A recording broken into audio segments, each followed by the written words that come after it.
I can only expect that the next time that a bank closes, they just say, "Hey, we don't have a use for the money anymore. Yeah. Feel free to come and get it." Welcome to another episode of Bourbon and Data Breaches, where we cover 5 of the most interesting data breaches from this last week and one of our favorite bourbons. I'm Steve. Divya. Frank. Yeah. John. Okay, great. That's the cast for this week. Divya, did anything interesting happen this week? So you guys, this week has been really, really interesting. We've got a couple of very juicy stories, and the first one is going to be about a video game maker. So Bandai Namco confirms hack after ALPHV ransomware data leak threat. And it's a game publishing giant, and they suffered a cyber attack that may have resulted in the theft of customers' personal data. They're a Japanese publisher of numerous popular games, including Elden Ring, Dark Souls, Pac-Man, Tekken, Gundam, Soulcalibur, and many more. So while the story is kind of crazy, the first question I think I have is, what did Pac-Man did to them? I was going to say, are we in the 1980s? I was thinking the very same thing. I mean, Namco, did we travel in time? Well, you heard some recent titles like Elder Scrolls, right? Or yeah, was that Elder Scrolls? No, Elden Ring. Elden Ring. Okay. Yeah, I mean, so we've been tracking, I guess it's Alpha V. We've been calling them Alpha VM, but whatever. We've been tracking them for a while. Yeah, I think that it's interesting because even if you had nothing against Pac-Man, right? It's still a company that you can go and you can hold for ransom. And they clearly have been keeping track of all their consumers. And so now the consumer data is readily available. So no matter who you're doing business with, or if you're just playing games, there's an opportunity for hackers to steal your data. But also say there's also this aspect of once you acquire a company, because Pac-Man obviously was created in the 1980s, it's been acquired through multiple companies, no matter where it's sourced from, it could be breached later, right? So you have to be cognizant of that. Mm-hmm. Hey, go ahead. You please, you go first. I think they also have pretty recent games like Dark Souls. In fact, this might be another Dark Souls difficulty level, as I see it. After defeating Gwyn, the Lord of Cinder, for the company, not for the player. Right. You shall be put into the test of the forgotten credentials. Can you defeat identity theft? Yeah. All right, guys, let's move on to story number 2. So this has been really the talk of the town, I would say. There's been 1.9 million patient records exposed in a healthcare debt collector ransomware attack. This is Professional Finance Company, a Colorado-based debt collector. And the customers include hundreds of US hospitals, medical clinics, dental groups that recently disclosed that private data, including names, addresses, social security numbers, and health records were exposed. I also want to point out that the subheading of this headline is the P in PFC now stands for pwned. What do you have to say about this?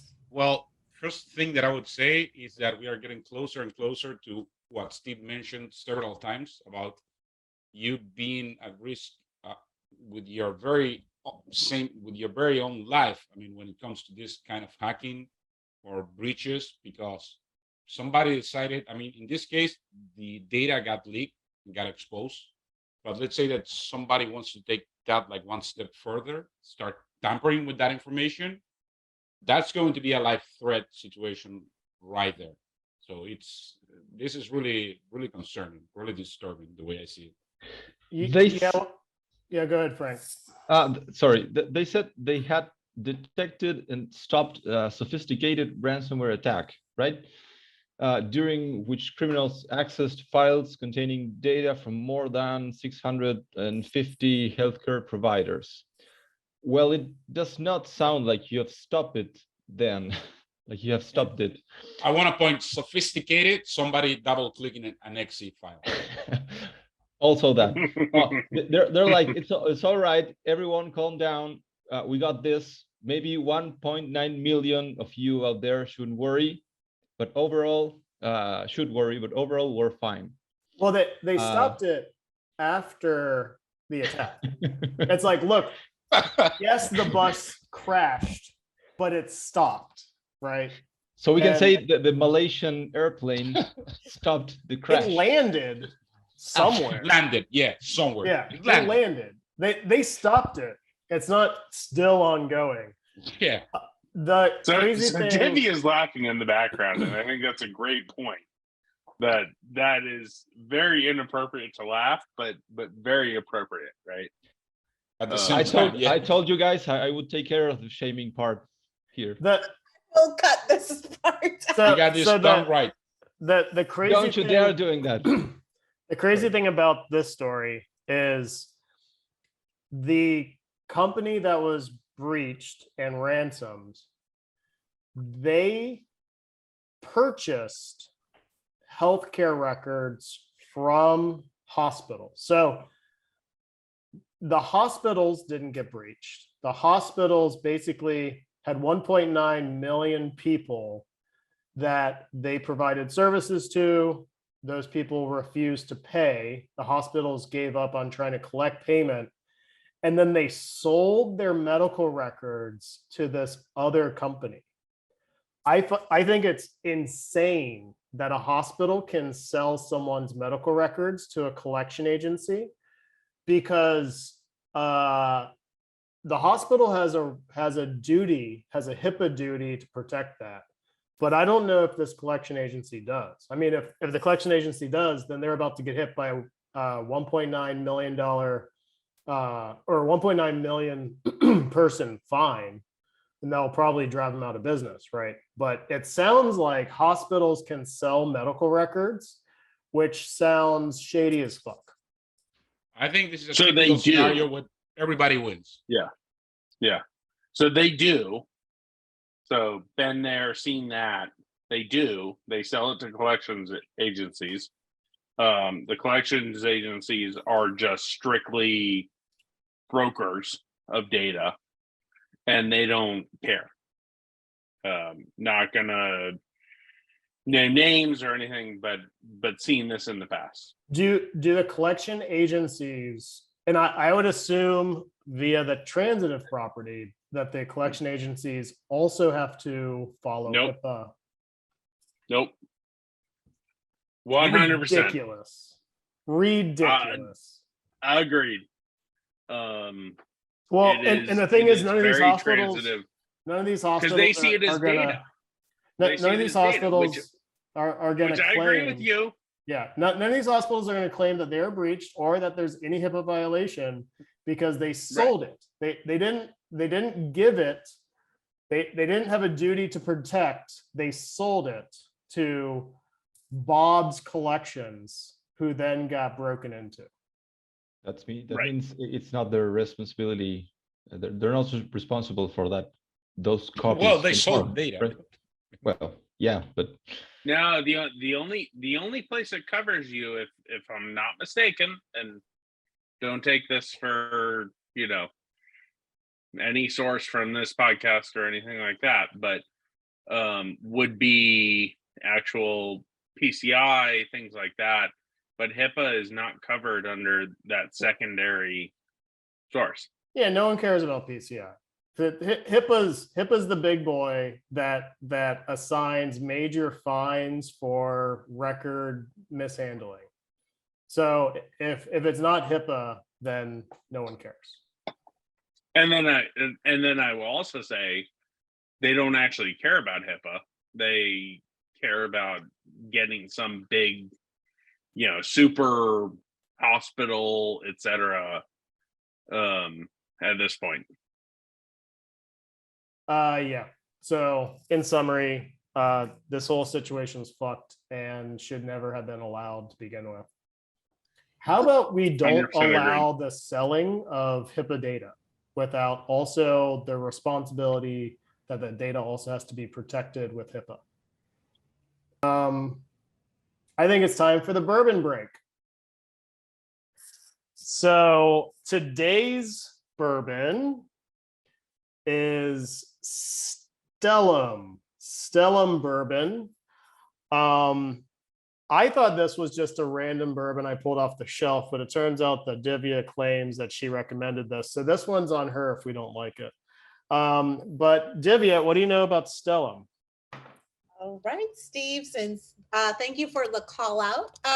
So Stella Bourbon is actually, I believe it's a sourced bourbon, and this is their website, really pretty.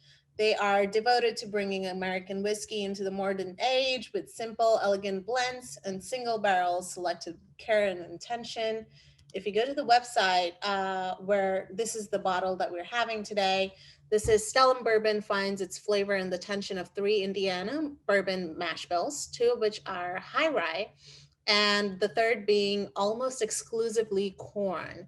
Older barrels, both from Kentucky and Tennessee, are folded in slowly through a multi-step blending process. When you go to Total Wine, it says Kentucky from barrel craft spirits. Stella Bourbon is a blend of 3 Indiana bourbon mash bills, and pretty much the same, description from the website. ABV is 57.49%. Taste is delicate vanilla, spice, honey, and complex. And that's all I have. What do you have to say about this, Steve? So I find the description that they fold in delicately fold in other bourbons. It's like, really? You folded it in? No. Like, they're taking large jugs and barrels and vats of bourbon and they're violently mixing them together. So don't read into the hype. Yeah, so like I like the bottle. It's pretty. I saw it on a shelf and I was like, oh, that looks nice. I wonder if that's special. And from the website and the bottle, I think they spent a lot of time on marketing. I, of course, this always happens whenever I pick something off a shelf. I end up picking like a pretty bottle that ends up being sourced, and it's never like nearly as good as something when I actually do research. So moral of the story is do your research, because Stellum is fine. It's nice. So like for a quick tasting, I get like honey, some sweetness, not a lot going on in the nose, just like generally sweet and mild. And yeah, it's fine. It's fine. It's good. It's sweet. It's got like a singular flavor. I don't get much rye out of it. I don't get much of anything out of it. It's just generally sweet. Finishes pretty short. I did some highballs with this, so I just mixed it with soda water, and that was fine. It tasted like mildly sweet bourbon. So yeah, it's fine. There's nothing special about it. There's nothing that you're going to be super excited about. But for the price, for like 55, just no. It reminds me of the Evan Williams single barrel, except for the Evan Williams single barrel is better, has more going on flavor wise, and then it's like half the price. So I would say, like, if you're drinking this, like, there's nothing wrong with it. But if you're looking for a good sipping bourbon to take home, then I would say, like, spend 5 minutes doing your research, and you'll probably end up with something like way better, like even larceny, right, as a go-to, significantly cheaper, probably similar in flavor. So yeah, Stellum, it's fine. It's fine. So as you can tell from the last episode, if it is more than half full, it's under 6 on a rating from 1 to 10. If it's less than a half full, Yeah. that's the barometer we're using. Question though, would you try their single barrel whiskeys or bourbons or? So $100 for a single barrel, that's super aggressive. Okay, so for $100, you can get some ridiculously good bourbons. I'm sorry. Or you could get gallons of pretty good bourbon. So it's really hard to justify something like that. No, I wouldn't do a sourced single barrel. If I had $100 to spend on bourbon, I would get, and it really depends on what you can get in your area, but I'd probably get something premium from Evan Williams or Michter's, or even like a solid like super aged Maker's Mark. You can get a single barrel from Four Roses for like 60. So I don't see it. It's a pretty bottle though. They'll probably sell a lot because like when it's on a shelf, it's like, oh, this is fun. I like the blue label. I'm sure this is going to be good. So. Well, I know this is going to be a little bit, I don't know, frowned upon maybe for this episode, but I've seen on specs the Glenmorangie Quinta Ruan, which is Scotch, of course, not a bourbon. That was like $45. Yeah. That's probably the best single malt that I've had. Yeah. I was recently going through duty free and there was those, but then there was also Suntory in Japan has the cheetah, and they're selling a cheetah for 60. And so unless you have something truly special, it's really hard to justify something above $60. So I would agree. Thanks to our sponsor, Stellum, it's fine. And Home Depot, please. Yeah. Oh, and the chaos that is Divya's background. Today's episode is brought to you by the letter C, chaos. And that's been the Bourbon Break. What's next up on the breaches, Divya? Okay, Steve. So this breach is really, really interesting because let me remind you, 2 weeks prior to this one, we had a Canadian government employee who was convicted. I believe they were convicted and extradited to the US for being involved with a ransomware called NetWalker. Oh, they were. Yes. That is totally a thing. They were. So this week we're hearing from CIA that a former CIA employee was convicted for carrying out the largest data leak in agency's history. They were convicted on all counts in federal court on Wednesday. Joshua Schulte, I guess, who was accused of handing over reams of classified data to WikiLeaks in 2016, was convicted. He worked as a computer engineer within the CIA Center for Cyber Intelligence and created cyber tools that could grab data undetected from computers. What do you guys have to say about this story? Well, I gotta say, if you want to go to Cuba, there are much better ways than getting deployed in Guantanamo. This is obviously very reminiscent on Snowden, right? We're all very well aware of Snowden, except for Snowden decided to run off to Russia rather than stay. I think that this story is bigger than most people realize, because whenever the CIA has a leak of tools, guess who gets brand new tools? Hackers do.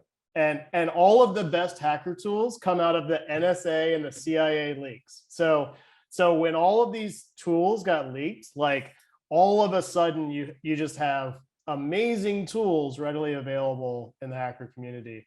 I guarantee like a solid percentage of all the hacker tools in existence were either made by the CIA, NSA, like hacking team, or like for-profit companies, you know, like Metasploit, for example.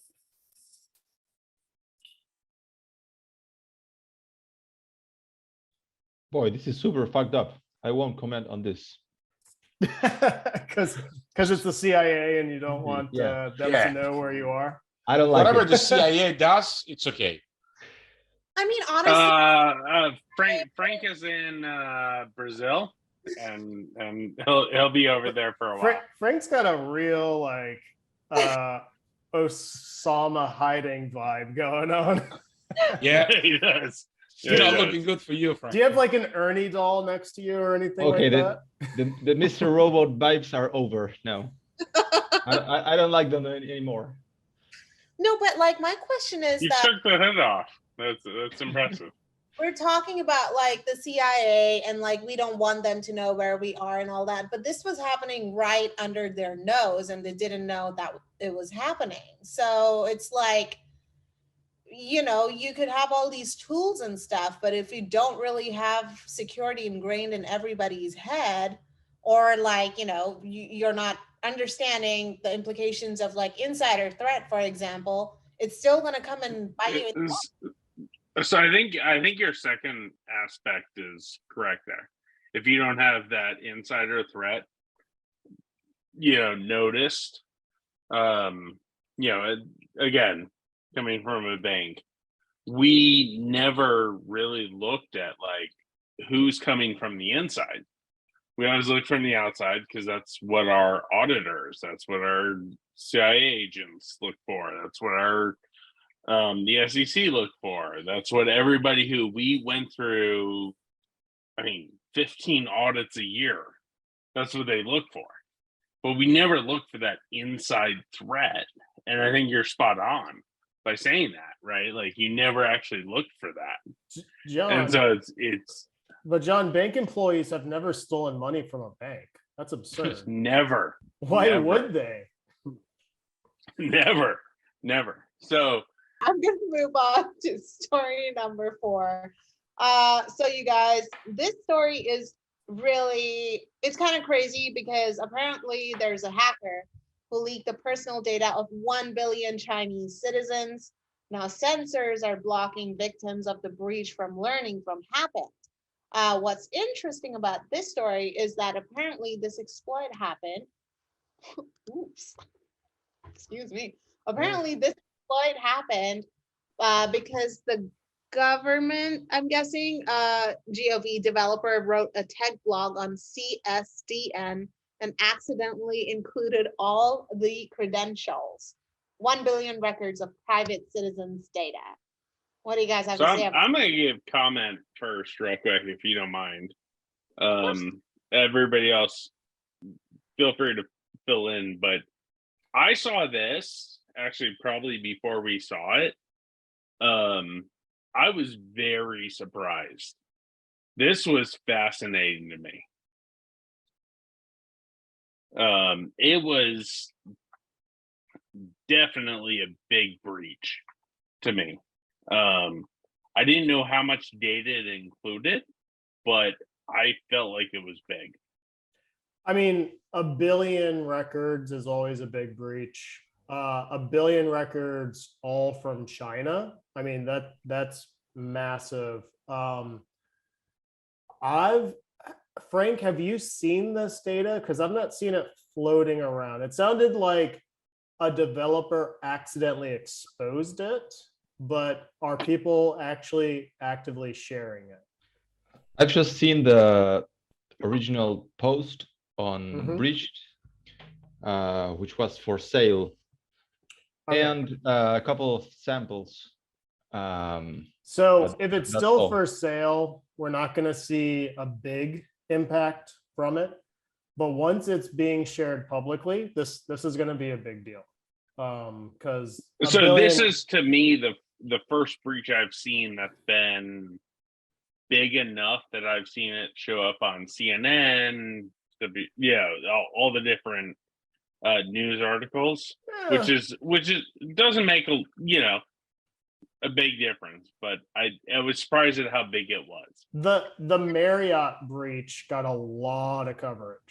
So I was in New York. Can you describe that? Like, what's the difference between like something that gets a ton of coverage and something? So the Marriott breach was like 150 million, but it was all in the US, right? And right, it's potentially people that are higher economic status, right? So famous people, high profile people, and it was all of their data, like all of their stay data at Marriott. And so that got a ton of coverage. I was traveling at the time. I was in New York on a train, and everyone around me starts talking about Marriott. And I was like, what did I miss? And so it was the Marriott breach. So there have been times that breaches have gotten a lot of coverage. There have also been times that data leaks have gotten a lot of coverage, where like collections 1 through 5 got a bunch of coverage a long time ago.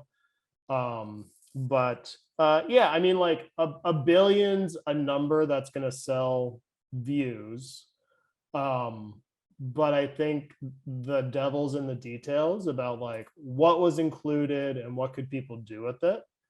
But yeah, I'm sure there's a lot of 3-letter agencies that are perfectly happy to take in 1 billion records about Chinese citizens. So, hey guys, I'm gonna move on to the last story of the evening. So this is another ransomware gang that is claiming that they've shut down and they've released their decryptors. The threat actor behind the lesser-known Astral Locker ransomware told Bleeping Computer they're shutting the operation down. The developer of the ransomware gang submitted a zip archive with Astral Locker decryptors to the virus total malware analysis platform. And I believe they said something which was pretty cool. I mean, sad. I don't know. It was fun, and fun things always end sometime. I'm closing the operation. Decryptors are in zip files, clean. I will come back. Astrolocker's developer said, I'm done with ransomware for now. I'm going into cryptojacking, LOL. What do you have to say about this story? Because there's no reason to be unpolite. I think that's very nice of him. I mean, because whenever you close shop and you say, hey, these are the remains that I have, you're welcome to take them. I mean, I can only expect that the next time that a bank closes, they just say, hey, we don't have a use for the money anymore. yeah. Feel free to come and get it. I mean, I think it's very polite. I'm gonna go with Frank. Very kind. Even if you're a blackmailer. Of course. No reason. So it's been a while since we've talked about him, but I think it goes without saying that this is yet again the work of Ransomware Batman. And once again, we see a perfectly good ransomware gang suddenly decide to give up and release all the keys. And Ransomware Batman, we're on to you. We know what you're doing. And kudos to you. You got another one. I also find it interesting that, so like, I've never really figured out, like, if you're going to switch to cryptojacking, like, why do you have to give up all of your current ransoms? Like, you know, in theory, you could just sit there and maybe 1 or 2 will pay. But you could always switch to cryptojacking. Like, you know, it's not like you have to do either or. You could do both, right? You could do crypto ransomware jacking. So you know, one is the dark economy is a very big place, and Astrolabs is going to go try something different, which is fine. But I find it difficult to believe that these ransomware gangs are giving away keys without an outside force making them. I think you lost faith in humanity, Steve. I have all the faith in Ransomware Batman that I need. You have You gotta lost believe more. 100% faith in humanity, kindness. and you also lost. There might be somebody on their tail. I doubt the second part. I've been talking about Ransomware Batman for years. I know who he is, and I know he watches the show. And I'm gonna be like, I'm on to you. And you know what? In years from now, when they discover that someone's been hacking ransomware gangs and making them give away keys, we'll be like, I told you all. This has been an episode of Bourbon and Data Breaches. If you liked everything you saw today, then Divya did a great job editing. Please like, follow, and subscribe. And a big thanks to our sponsor today, Stella Bourbon. Stella, it's fine. Divya, you gotta do a lot of editing.